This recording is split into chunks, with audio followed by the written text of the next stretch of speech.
probate real estate, which is the property preparation. Okay. But I want to go ahead and give an invitation for anybody that's watching this now or in the future. If you're a realtor that is thinking about probate real estate, I would like to schedule a time to speak with you. I'm on a mission to connect with as many realtors across the country that want to make probate real estate a niche. Like in my personal business, I've completely niched down. I'm not doing any other type of real estate. Of course, you do get your referrals and you get people that keep coming back to you to do deals with you. But as far as like marketing and lead generation, everything that I do is focused towards probate real estate. So if you're a realtor out there that's saying, man, my 2026, don't have a clear direction of what I want to do. You've piqued my interest about probate, Carolyn.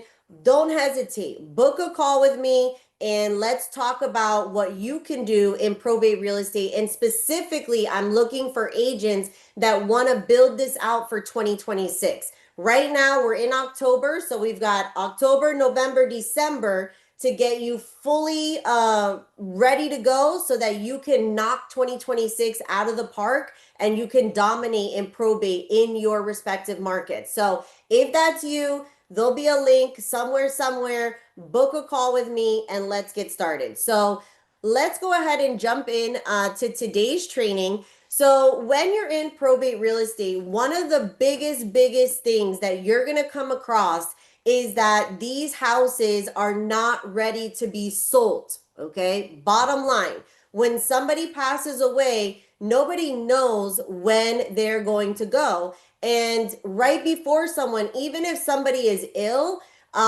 nobody's thinking, oh, we're going to sell this house, right? When somebody's ill, everybody's just, focusing on them, spending time with them. That's the furthest thing from their mind is thinking about, preparing a house that's going to be sold or that they're going to be inheriting a property. So when the person passes away, it's kind of like this bomb that goes off.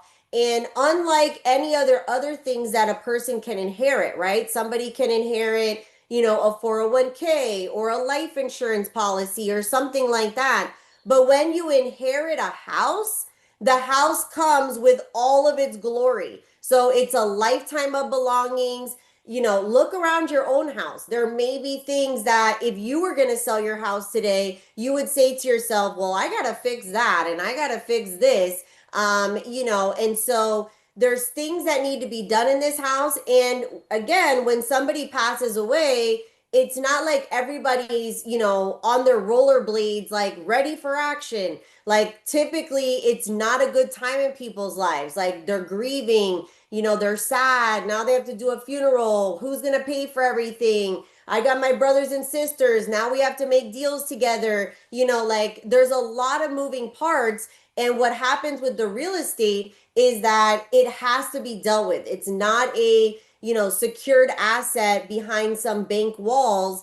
It's living, it's breathing. There's utility bills, the pool. There's so many things that go along with the real estate portion of probate that the family has to deal with. So today, I'm going to take you in a behind the scenes of an actual property that I'm doing a walkthrough for the first time.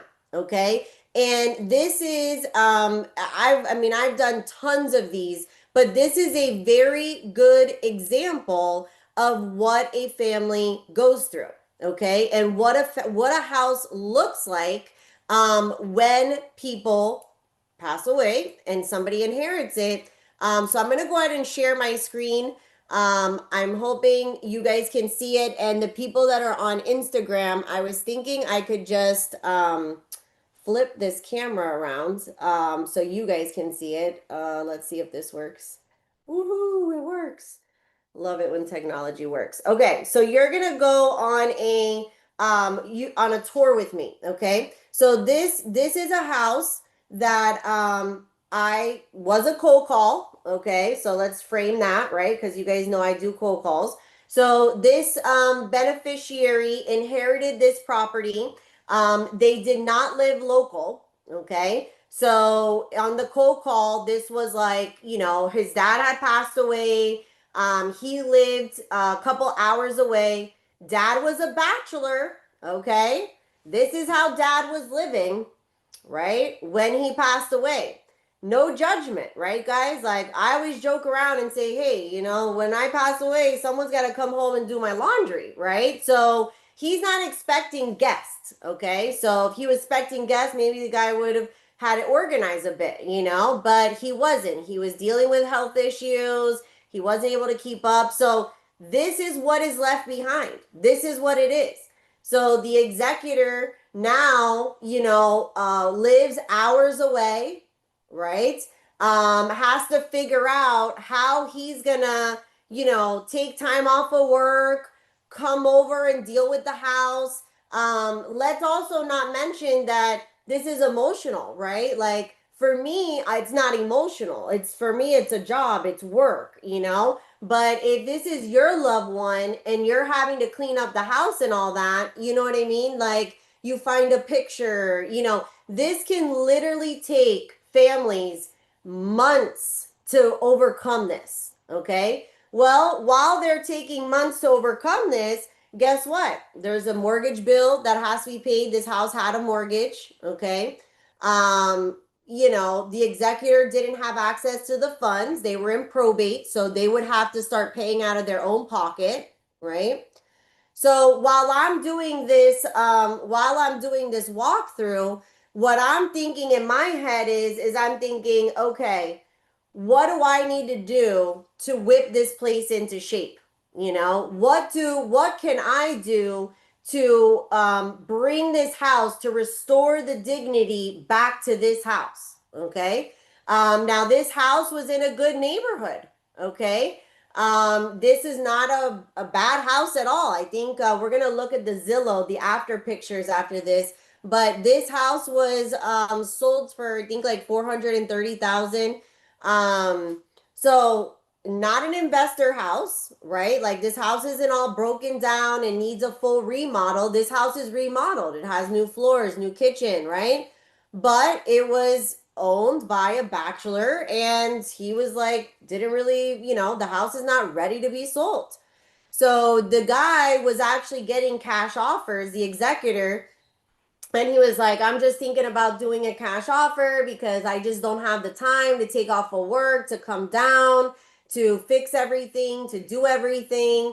So I presented my services. I said, listen, like this is what I do in the community. Like I work with families specifically that go through this.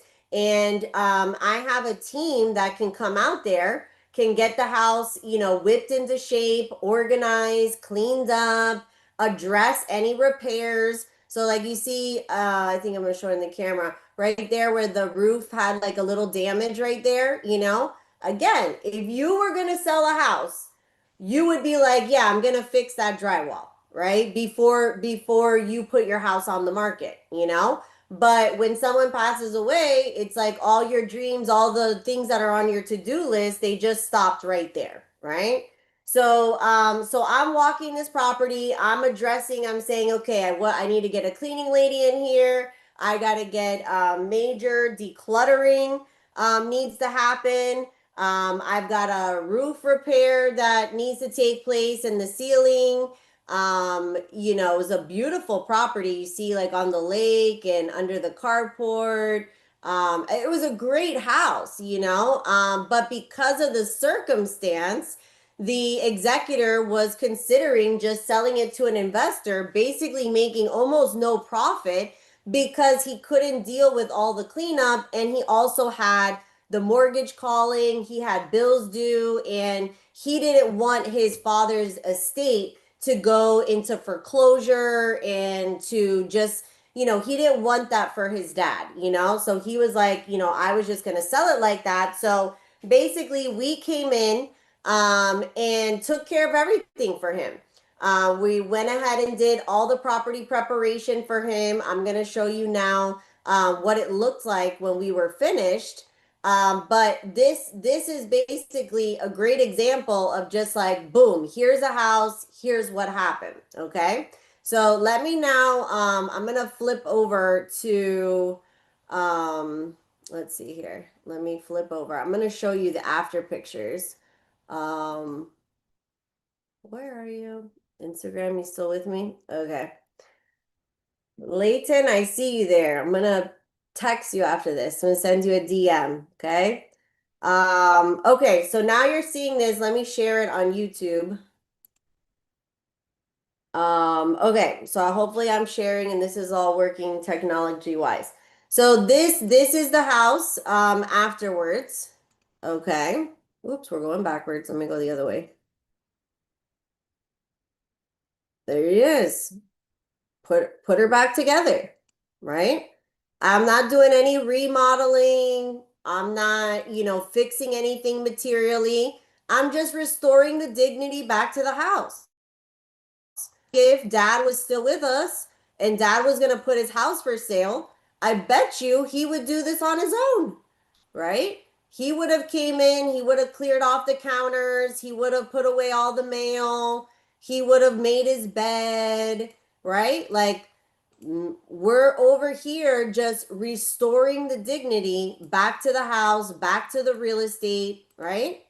And now this executor, let me see if I got this right. I'm pretty sure it was 400, 430,000. So again, not a bad property, not a bad house. Let me switch my screen back here, see if I could do it. Yay. Not a bad property, not a bad house, but because of the circumstances, the executor, and that's why, for my investors, that's why investors love these properties, because they know that executors are going to, sell the houses because they just can't deal with the situation. So that's where us as realtors, we come in and instead of getting the person, bottom dollar and just saying, hey, sir, yeah, I can go ahead and take this off of your hands. And then the family makes no money. And then the investor is the one that's going to be capitalizing, right, on this estate, on this family's legacy. Instead, a real estate professional like myself comes in, provides the vendor resources. So whether you're cleaning out these houses or you have a cleaning company, vendors that you work with closely that helps the family with this and getting it done, restores the dignity back to the house, sells the house for what, guys? Absolute top dollar. You get it? Sells the house for absolute top dollar, maximizes the inheritance for the family, and then the family goes on with their legacy, with their loved one, and it provides regular work, consistent work for a real estate professional like myself. Okay. So within that process, from cold call all the way to closing, that deal was probably about 3 months, 3 or 4 months. We had gotten an authorization to sell. They had not finished probate on that house, but because of the circumstances, because he couldn't pay the mortgage, it was going into foreclosure, the executor was not local, the judge went ahead and gave us the authorization to sell. So he was able to sell his house, get out of Dodge, remove the liability, put like 200 grand in his pocket, and have everything done for him. And we were able to get the listing. We were able to provide our services. We were able to provide good services and also charge good listing commission to be able to provide those services for a family in need. Okay. So this is, I want to show you this so that you can see like real life what's happening. Now, if you're a realtor that wants to get into probate real estate, but you're saying to yourself, like you're talking to the executor and they're saying, well, we're not ready right now, but when we're ready, we'll give you a call. Well, by the time they give you a call, you're no longer a probate realtor. You're a regular realtor at that point. So to be a probate realtor means that you get involved in these situations. You get involved in helping them figure out these problems, whether it's the property preparation, which literally, guys, I've never worked on an estate that didn't need some degree of property preparation. I've had way worse. Like we're actually working on one right now that was 10 times worse than that what I just showed you. And I will show it down the road.